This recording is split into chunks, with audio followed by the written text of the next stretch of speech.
महापालिकेचे सर्व कामकाज मराठीतून करा. संभाजी ब्रिगेडचे आयुक्त शेखर से यांना निवेदन. मराठी भाषेचं संवर्धन करण्यासाठी प्रशासकीय कामकाज मराठीतून करणं आवश्यक आहे. त्यासाठी महापालिकेनं विविध करारनामे मराठीतून करावेत अशी मागणी संभाजी ब्रिगेडनं केली आहे. राज्य शासनानं वारंवार पत्रव्यवहार करूनही त्याची अंमलबजावणी होत नाही. त्यामुळे करारनामे मराठीतून न करणाऱ्या अधिकाऱ्यांवर शिस्तभंगाची कारवाई करावी अशी मागणी देखील ब्रिगेडनं निवेदनात केली आहे.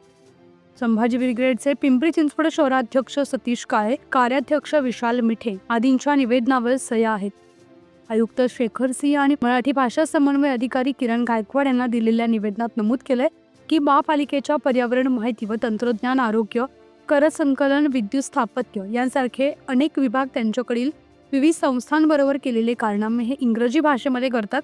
स्थानिक स्वराज्य संस्थेनं कोणतंही कामकाज मराठीमध्ये करणं बंधनकारक असताना अनेक विभाग प्रमुख हे करारनामे इंग्रजी भाषेमध्ये करतात. फक्त केंद्र सरकार, इतर राज्ये, भारतीय राजदूतावास, परराष्ट्र दूतावास, महालेखापाल, उच्च व सर्वोच्च न्यायालय यांच्याशी फक्त पत्रव्यवहार व कार्यालयीन कामकाज इंग्रजीमध्ये करण्यास अनुमती आहे.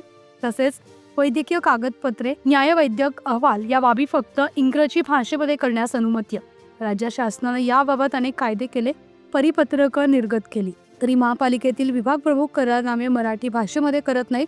हे करारनामे मराठी भाषेमध्ये नसल्यानं अनेक नागरिकांना याचं आकलन होत नाही. सदर करारनामे मराठी भाषेमध्ये केल्यावरच बहुसंख्य नागरिकांना त्याचं आकलन होईल. नागरिकांचा प्रशासनात लोकसहभाग वाढेल. तरी आपण सर्व विभाग प्रमुखांना यापुढील सर्व करारनामे मराठी भाषेमध्ये करण्याचे, तसेच आतापर्यंत केलेल्या इंग्रजी करारनाम्याचा मराठी अनुवाद करण्याचा आदेश द्यावेत. तसेच जे विभाग प्रमुख मराठी भाषेमध्ये करारनामे करणार नाहीत त्यांच्यावर महाराष्ट्र स्थानिक प्राधिकरण राजभाषा अधिनियम 2022 मधील कलम 10 नुसार शिस्तभंगाची कारवाई करावी अशी मागणी निवेदनात करण्यात आली आहे. तर काय सांगाल, महापालिकेतले सर्व कामकाज मराठीतून चाललं पाहिजे अशा अनुषंगाने आपण पत्रव्यवहार केला. काय पत्र होतं, काय सांगाल? आता राज्य शासनाने अनेक वेळा महानगरपालिकांना निर्देश दिलेले की त्यांचं सर्व कामकाज मराठी भाषेतनं चाललं पाहिजे. पण सर्वसामान्यांना महानगरपालिकेतलं कामकाज माहिती होऊ नये म्हणून काही विभाग प्रमुख जाणीवपूर्वक त्यांचे कामकाज विशेषतः करारनामा हे इंग्रजीमध्ये करतात.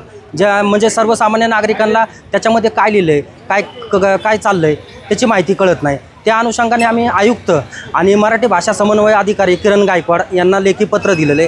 त्याच्यामध्ये मागणी केलेली आम्ही महाराष्ट्र सार्वजनिक प्राधिकरणे राजभाषा अधिनियम 2022च्या अधिनियमानुसार सर्व करारनामा मराठीतनं करावे आणि आत्तापर्यंत जेवढे करारनामे केलेले आहेत त्याचीसुद्धा मराठी प्रत त्यांनी द्यावी अशी आम्ही पालिकेला मागणी केलेली आहे. आणि जे करणार नाहीत मराठी करारनामा तर त्यांच्या विरोधात कलम 10 नुसार शिस्तभंगाची कारवाई करावी अशी मागणी आम्ही पालिकेकडे केलेली.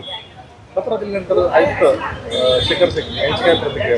नाही, आम्ही आयुक्तांची वेळ भेटली नाही आम्हाला, तर आम्ही किरण गायकवाडांना भेटलो.